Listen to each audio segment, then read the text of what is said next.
In this segment, I'm going to show you the actual technique of how to pull off. Anytime you have some small pieces of pine needle, as I first start walking up the ladder, I'd like to pull these out and just let them fly.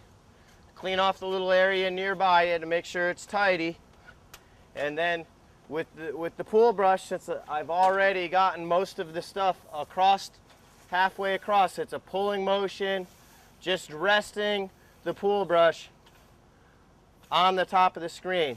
There's a couple little fluffy little spots here, some nuts from a tree that like to stick in there, so you almost have to pull them and sweep them off as you pull the shaft of the pole towards you, the pool brush, and just brush that stuff off and let it fall to the ground. When that's all on the ground, then we'll take a rake and we'll try to clean off this stuff.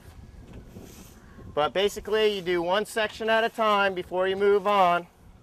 Secure the area, and before you move on to the next spot. I'm also going to use a blower when I'm done with it, so any of the loose pine needles that are on here, I'm not really too concerned when I know that they're close to the edge that I'll be able to get off the back of the screen enclosure.